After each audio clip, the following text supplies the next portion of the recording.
أزكى صلاة وتسليم على قمر من نور نيل ما نلنا من أنوار أزكى صلاة وتسليم من على خمر من نور نيل ما نلنا من أنوار وأزكى صلاة وتسليم على قمر من نور نيل ما نلنا من أنوار أزكى صلاة وتسليم على قمر أزكى صلاة وتسليم على قمر من نور نيل ما نلنا من أنوار أزكى صلاة وتسليم من على خمر من نور نيل ما نلنا من أنوار وأزكى صلاة وتسليم على قمر من نور نيل ما نلنا من أنوار أزكى صلاة وتسليم على قمر أزكى صلاة وتسليم على قمر من نور نيل ما نلنا من أنوار أزكى صلاة وتسليم من على خمر من نور نيل ما نلنا من أنوار وأزكى صلاة وتسليم على قمر من نور نيل ما نلنا من أنوار أزكى صلاة وتسليم على قمر صلاة وتسليم على قمر من نور نيل ما نلنا من أنوار أزكى صلاة وتسليم من على خمر من نور نيل ما نلنا من أنوار وأزكى صلاة وتسليم على قمر من نور نيل ما نلنا من أنوار sunu xel dal bu baax ci li ñu gis fii déjà li nga taxoon bi ngay tàmbali ma ne damay féliciter service yi parce que olof day wax maye kala neex waaye dénkaane koo wóolu ndax delloo baa tax ñii di chef de service yi seen liggéey dañu ko xam bu baax miin ko moo tax bu ñu engagé woo ci wetu gouverneur xel day dal bu baax parce que on sait que li ñu wujjal dinañ ko matal sëkk li ci des kañ mooy dañu gis sax ne service yu bëri fañ leen doon xaar romb nañ ko bu yàgg mooy maanaam teel nañu jóg la ñu war def nañu ko parce que mbir mi dootul rek sama liggéey la dama koy def mais nit ñi dañ ciy dem ak xol dañ ciy dem ak li ñu gëm donc loolu moo tax événement yu mel nii ñaare du am jafe-jafe li ci des nag mooy yéene bu rafet baax na waaye il faut ñu gunge ko ak ñaan yoo xam ne mooy tax li ñu bëgg ñun ñëpp mu yegg saak jàmm en tout cas ñu fàttali ñëpp rek ne li ci des bareetu waaye du yem ci bisu samedi bi mais ba dimanche ba ci lay bokk ngir nit ñi mbooloo mi mën a tas dem ñibbi loolu mooy gàmmu gi ba keroog mbooloo mi tas ci gàmmu gi la bokk donc foofu service de sécurité yi la ñuy wax ni ñu gën a taxaw ñu gën a yokk seen taxawaay parce que dislocation bi aussi problème la pour nit ñi génnaat dellu fa ñu jóge woon problème la mais ci tali bi aussi service de sécurité yi da ngeen insister ci sécurité routière oto yi nañuy daw daal amul bu leen seet lu neex benn borom oto ba yaakaar ni rek mën ngeen koo bàyyi mu def naka su dul noonu su jaree ngeen bloqué convoyé ñu tey tuuti ba voies yi dégagé danañ ko def su boobaa nag dina am ñu woo xaalif bi ne ko dañ maa téye fii fekk ni du téye wuñ kenn dañuy wàññi xadar gi rek ba yëf yi dal oto yi mën a dem génn bi surtout nag mooy problème parce que bu ñuy ñibbi ku ne da nga yàkkamti bëgg a delluwaat foofu aussi il faut être très strict par rapport à la sécurité routière parce que li ñu gënal mooy guddee ci àll bi yegg sa kër moo ñu gënal teel a génn yàkkamte yegg ba leneen am ci kon loolu aussi dinañ si bàyyi xel bu baax a baax sécurité routière bi li may insister souvent aussi mooy contrôler camions yi citernes yi def ndox il faut ñuy vérifier aussi camions yi citernes yi def ndox ndax cet gi ci war ak hygiène bi ci war am na parce que ndox mi yenn saa yi di nga gis ñoo xam ne dañ koy jëfandikoo donc il faut ñu bàyyi xel ndox mi fàttali waat rek li ñu waxoon ci parce que dañu nekk si nawet buy jeex léegi ñu commencé bàcc ak bees gerte gi ngelaw loolu ñuy soxla noonu pour defar gerte gi bu dugg see si dëkk bi mën na indi li ñuy wax feu de brousse daay googu aussi il faut ñu wattandiku ko ba pare bàyyi xel ci bërëb yi ñuy toggee sapeur-pompier toujours da koy wax bërëb yi ñuy toggee ñaare fa la jëy yu bëri di commencé bu mbooloo tase donc ñu bàyyi waat ci xel xam ne lu ñu yokk ci matuwaay rek du doy lu ñu yokk ci matuwaay du doy donc nañu yokk matuwaay yi bu baax a baax a baax a baax ba nit ñi ñëw gàmmoo si jàmm ak salaam toog fi diir bi ñu bëgg waaye delluwaat fi ñu jóge woon ci jàmm ak salaam te loolu lëkkaloo ak jàppante rek moo ko war lu ngeen gis ne di buñ ko waxee mu defaru rek nañ ko wax waaw kaddu gi nag kenn moomu ko kii defar bu baax kuy defar lu baax rek ci la bokk bu kenn ne cëru kii la cëru kee la bu ngeen di xaar ñu ne cëru kii la cëru kee la yëf yi du dem fenn lu baax moom ku ne xàmmee ko mën nga ko ràññee suñ ci àndee rek ku ne jàpp ci rek dina baax ba ñu weesu ko su ko defee ñu mën a génn gàmmu ci jàmm def ko ci jàmm fekkewaat déwén incha allah ci kàttanu yàlla suñu borom ñu sant bu baax xalif bi sant njaboot gi ñu fi fekk sant bu baax monsieur le maire aussi parce que liggéey bi rek jàppalante la bu ñëpp jàppee rek mu woyof waaye bu ñu bàyyee kenn ku nekk rek di la seetaan liggéey bi dafay daal di diis kon ñu ngi sant bu baax a baax a baax léegi ci des nag bëggoon nañu aussi xam cérémonie officielle bi ban waxtu lay gën a baax ban waxtu lay doon pour que loolu ñu mën a waajal suñu bopp aussi préparé wu ci quoi incha allah. Jërëjëf monsieur le gouverneur. D'abord, je voudrais dire qu'il nous a fait l'honneur d'accepter que le déjeuner ait lieu ici. Donc, on a préparé pour cette réunion d'évaluation alors les plans nécessaires à cet effet. La cérémonie officielle, bi, alors, nous reconduire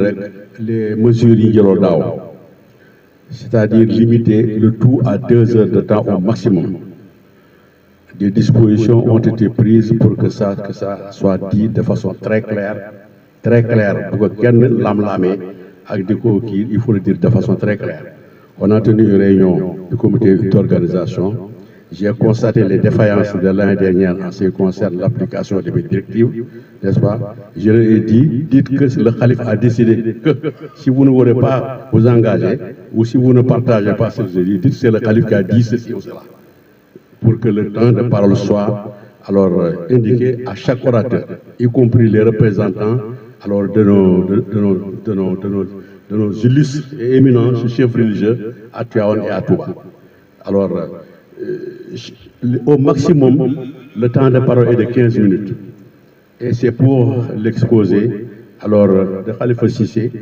qui va participer, il y a un thème pour le Gamou. Chaque année, il y a un thème. Quand j'ai trouvé ça, je n'ai pas voulu changer, parce que quand même c'est important. Alors, cette année, le thème est consacré à la question palestinienne et lancer un appel à l'éducation des enfants. C'est très important. Alors, la question palestinienne, parce que historiquement, nous avons des rapports particuliers avec la Palestine, avec l'OLP. Alors, grâce au président Senghor, mais qui avait à ses côtés Serigne Moustapha Cissé, notre grand frère, qui était vraiment alors, au cœur de ce problème-là. Tout ce qui était secret, les visites d'Arafat, tout ça, s'était réglé alors pendant qu'il était là. Il a trouvé le président Arafat dans des bunkers au Liban lorsque Israël a confiné les Palestiniens alors au Liban. Donc c'est des relations vraiment historiques et chaque fois alors nous invitions alors les Palestiniens à la cérémonie officielle. Au demeurant alors këru diine yëpp dañuy méttiitlu affaire u palestinien yi yàlla daal di apporter leur soutien donc rawatina ñun moo tax alors ñu jël thème boobu parce que c'est un thème d'actualité avec la situation à Gaza et tout ce qui se passe alors léegi li ci des nag mooy vraiment xale yi ña war a yar ñuy roy ci ñi nga xam ni su la neexul cëpp-cëppi te cëpp-cëppi wuñu alors donc c'est un thème très important loolu mooy thème bi en tout cas au maximum monsieur le gouverneur on va faire en sorte que ça dure 2 heures de temps ou bien au minimum parce que moi j'essaie toujours de dire aux gens qu'une cérémonie officielle n'est pas une cérémonie religieuse c'est ça il faut que les gens le comprennent waaw c'est pas une cérémonie religieuse du cérémonie bu ñu xutba yaa ngi dégg alors il y a certains propos qui doivent être tenus des propos de bienséance n'est-ce pas à l'endroit des représentants du chef de l'État à l'endroit des dignitaires des chefs religieux qui sont présents à l'endroit de la famille à l'endroit de la communauté des purs et de tous ceux qui sont présents après c'est fini on n'a pas besoin de parler d'autre chose alors ça c'est l'aspect maintenant alors la nuit religieuse qui est également encadrée par l'État, par la présence des forces de l'ordre. Alors, à titre seulement d'information, alors sera une nuit purement religieuse, pas de waxtaan àddina, purement religieuse, puisque nous sommes un foyer tijaan, ëttu Tiwaawan lañu, miimee lañu xam, Alaaji Maalik Si bi muy bind miimee sama papa moom moo daa bind jox ko kayit yi ma koy weer ba mu jeex. ba mu jeexee mënu ko Amadou man li may bind bari na de jàngal ma bu jàngoo ba pare mënu ko mën ma ci dindi dara rek kooku moom gàmmu originel lay def c'est pas gàmmu caaxaan ak wax mbiri àddina et du folklore n'est-ce pas mii ni ko El Hadj Malick daa waxee parce que daf ko fekkee loolu rek fi lañu yem ñun voilà ça c'est notre jeune frère là alors c'est Cheikh qui est l'imam alors qui va s'en occuper voilà donc monsieur le préfet les informations générales alors sur monsieur le gouverneur alors sur donc le Gamou merci beaucoup donc Khalif donc on est très rassuré par rapport à la cérémonie religieuse officielle parce que c'est une cérémonie vraiment protocolaire qui doit être bien sécurisée et que aller au-delà de 2 heures de temps, ça peut être facile pour tout le monde. Et ça, je pense que les directives que vous avez données seront respectées du côté des religieux. Mais pour le reste aussi, nous prendrons les dispositions pour caler dans le timing qui est déjà défini. Ça, je pense qu'il n'y aura pas de problème. Et puis, maintenant, c'est à quelle heure ça va démarrer? Vous comptez?